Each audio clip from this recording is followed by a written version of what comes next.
Welcome. It's Hugh Hewitt, joined now by presidential candidate and United States Senator from South Carolina, Lindsey Graham. Senator Graham, welcome. It's great to have you. I didn't know until last week you're the father of ISIS.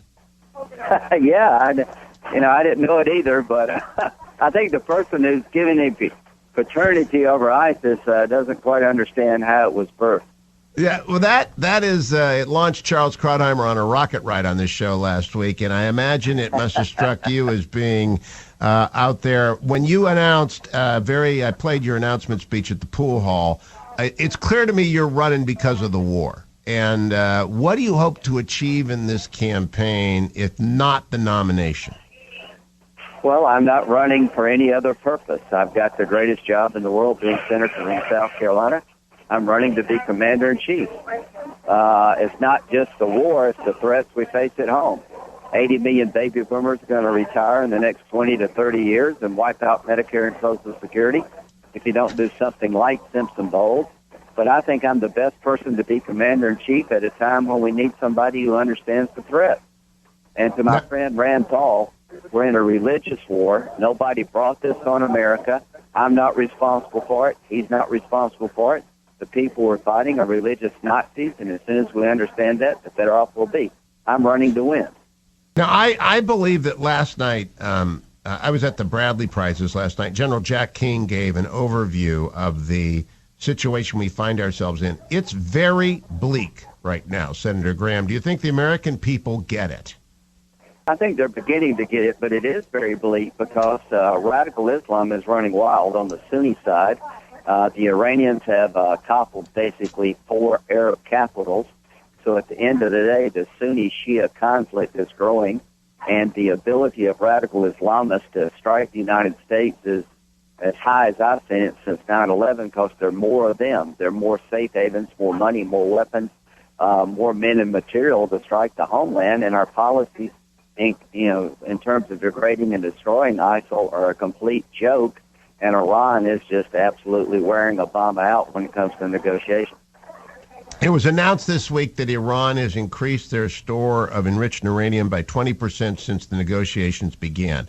Ought that not lead us to walk away from the table? They've been cheating while they've been talking. Any rational person would have suspended negotiations a long time ago, saying, listen, we're not going to negotiate with you about your nuclear program as you try to destabilize the region. We're not going to negotiate with you as you try to build up your ICBM program.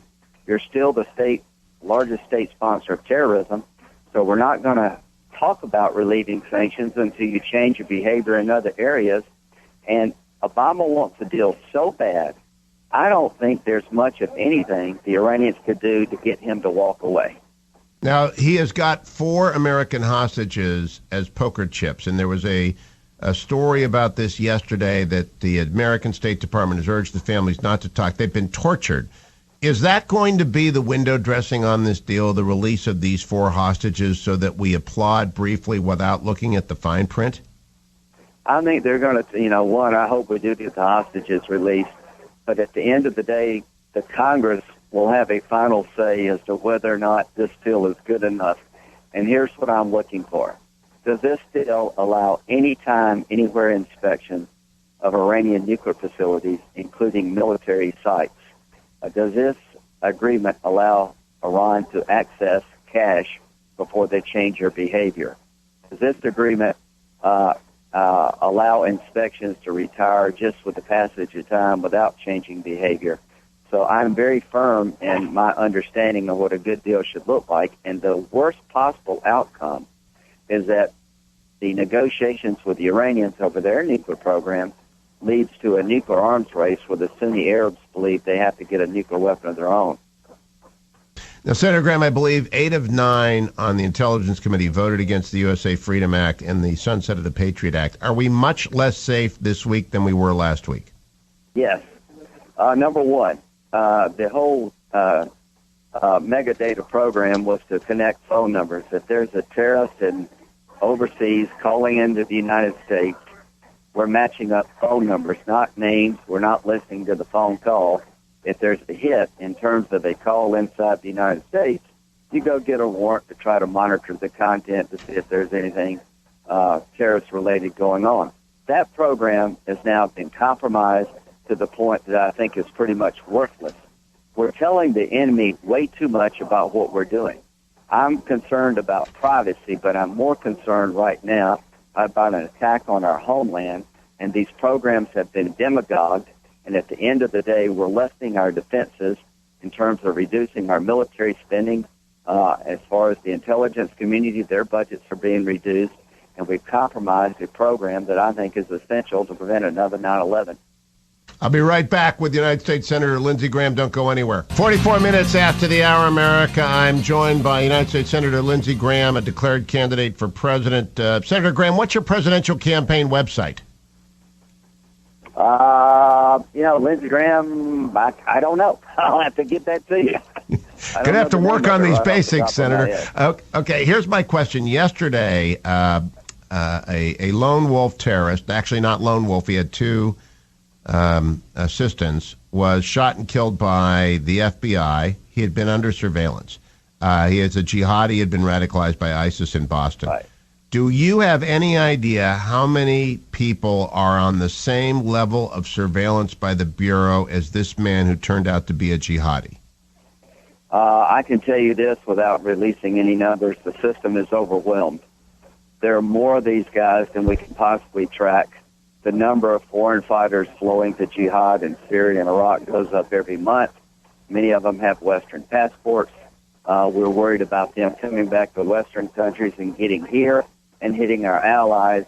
The number of people who are being attracted to these websites where they're calling for jihad, lone wolf attacks is growing exponentially because ISIL is seen as a winner. When they take Ramadi, when they expand their power throughout the region, Libya, when they expand their influence inside of Syria, they're being seen by disturbed people as winners. The only way you're going to change this is to create a degrade, destroy campaign. More American troops on the ground in Iraq, around 10,000. I said this months ago. This is what General King has been recommending to really build up the Iraqi security forces so we can take ISIL down. And you eventually got to go into Syria. The best way to stop the lone wolf attacks is to pull the caliphate up by its roots. And the only way you can do that is partner with regional armies and go into Syria and Iraq and destroy these guys. When you say the system is overwhelmed, clearly it is in Iraq and Syria. Do you believe that domestic law enforcement is overwhelmed as well? Yes. There's no doubt in my mind that the allure of ISIL grows every time they have a conquest. They seem to be defying all Western attempts to contain them. They seem to be running wild throughout the region, and they're being viewed by many as winners. At the end of the day, they're losers. Their ideology is a losing ideology, but President Obama's degrade, destroy program is completely a joke. And if you want to prevent a future attack on this country, you've got to go over there to the source of the problem and come up with a campaign that will actually degrade and destroy ISIL. And I'm afraid that's going to require American boots on the ground more than we have today in partnership with the regional forces. If I thought I could do it any other way, I would do it. But I don't see how we can protect our homeland unless we go over there and pull the caliphate up by its roots. Now, Senator Graham, I had Senator McConnell on last hour, and I asked him, I read today, Harry Reid's going to prevent a vote on defense appropriations, and the tools that we need are in the defense appropriations bill. Are you in favor of breaking the filibuster to bring the defense appropriations bill to the president's desk and defy him to veto it?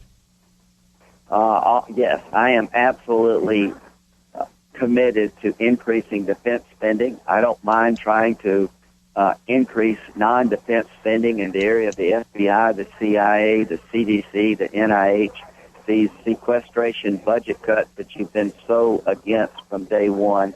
God bless you, are eroding the ability to defend ourselves, and it's hurting our intelligence community.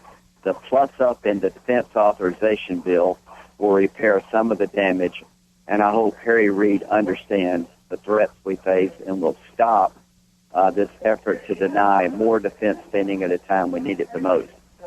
And if he doesn't, would you support breaking the filibuster to put the president on the spot?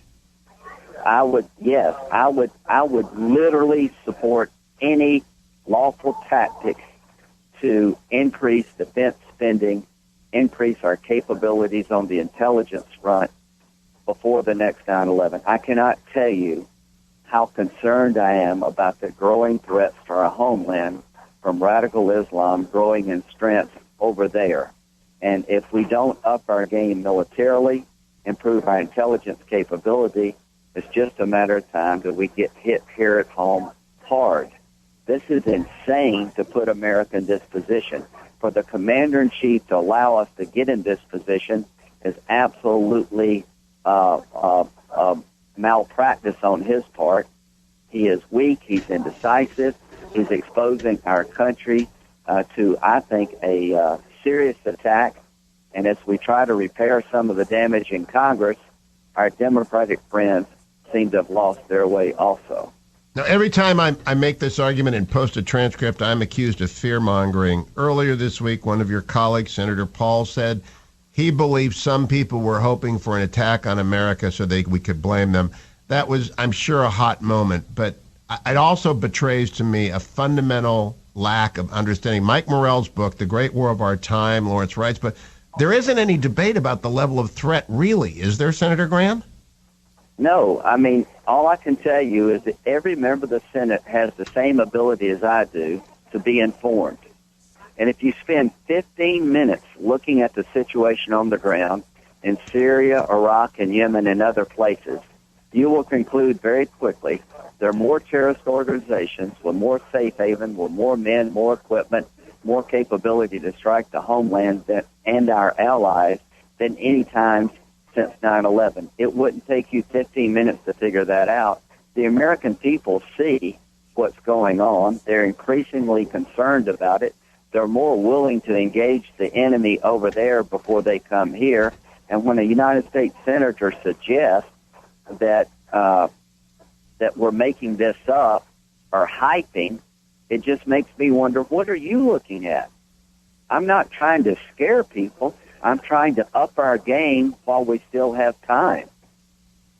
Lindsey Graham, thank you for joining us, Senator. I will find the Lindsey Graham for President website, and I think it's actually it's been up for a day or two. I'll get the name to you. Sorry about that. I think it's lindseygraham.com. Honest to God, I do. I think it's lindseygraham.com. Thank you, Senator. I'll be right back, America.